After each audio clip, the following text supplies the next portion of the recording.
Mimi ni wa nyumbani hapo Karatu tu haidelei. Mna wasiwasi?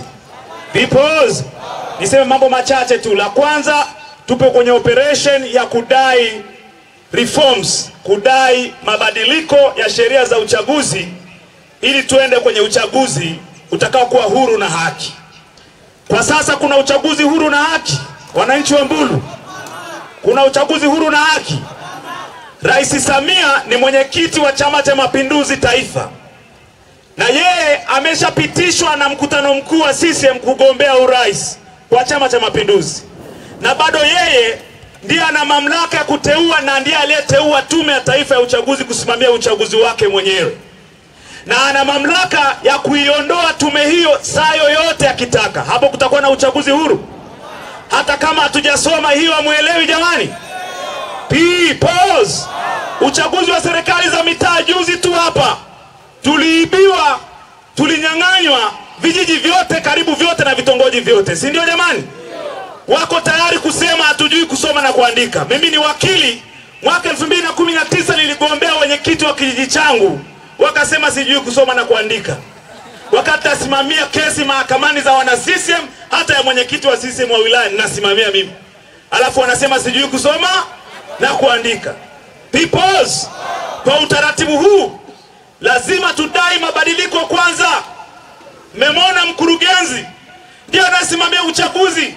Huyu mkurugenzi anayeogopa hata wananchi kuingia kwenye uwanja wao, anaweza kumtangaza mbunge wa Chadema, wakati uwanja wetu sisi wenyewe, uwanja huu ni wa wananchi, anazuia tusiingie.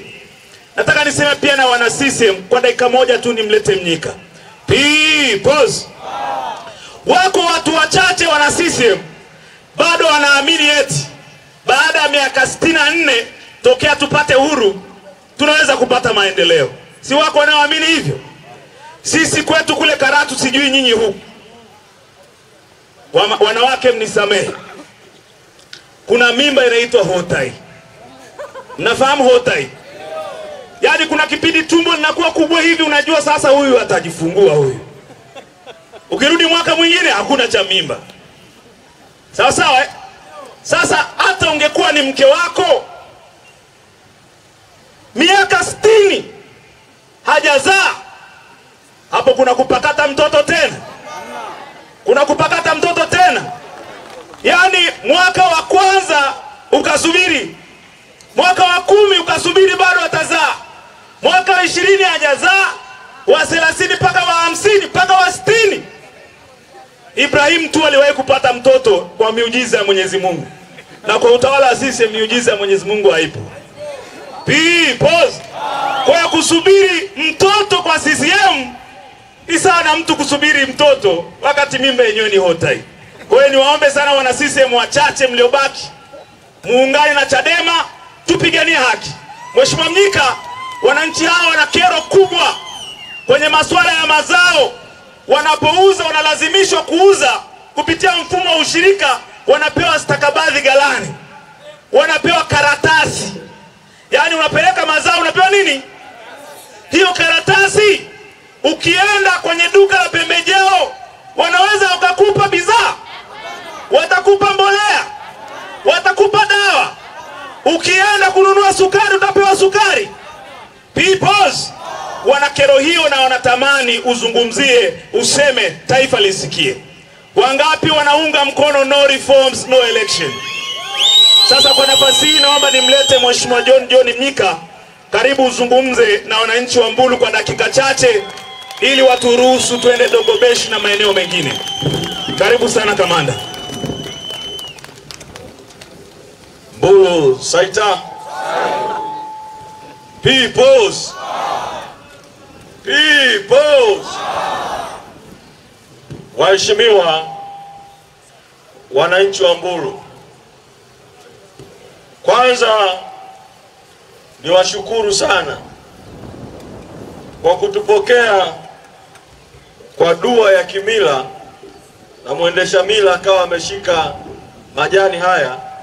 Ilikuwa nimekaa pembeni ya Dr. Slaa, alinitafsiria ile dua, ile sala. Asanteni sana kwa dua na sala mliotuombea.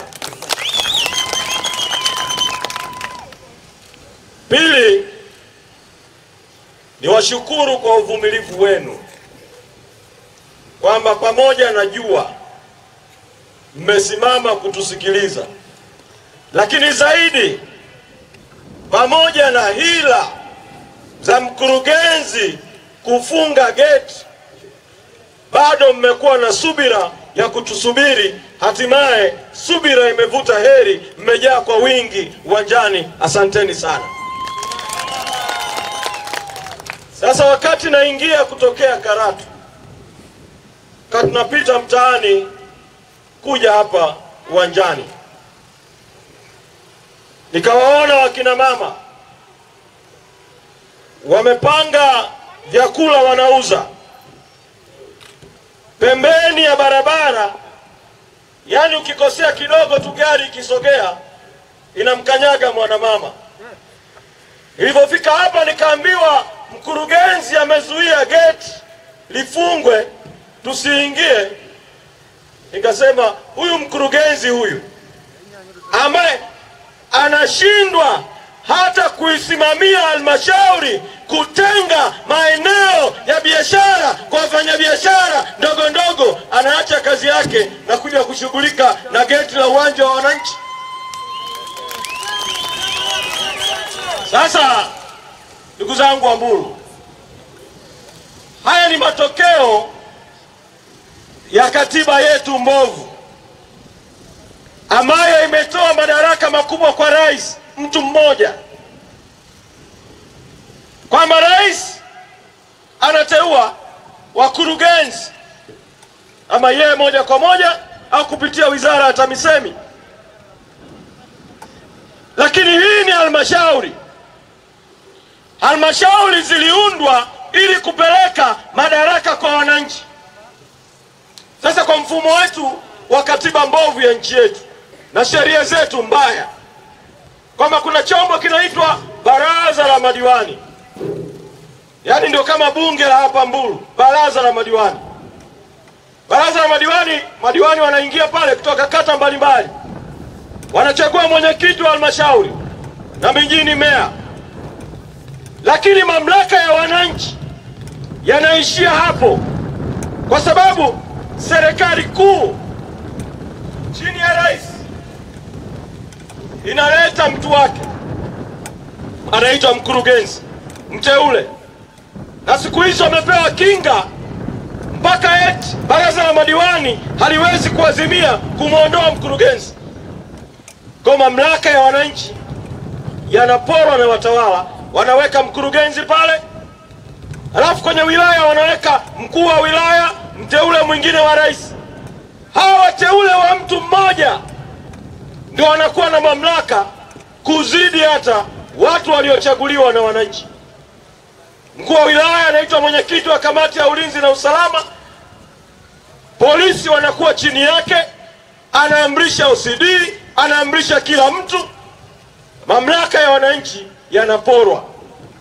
Ni lazima Watanzania, ni lazima tuendeleze mapambano ya kupata katiba mpya ili tupunguze madaraka ya rais na tupeleke mamlaka kwenu wananchi, kwa sababu nyinyi ndio wenye nchi ya Tanzania.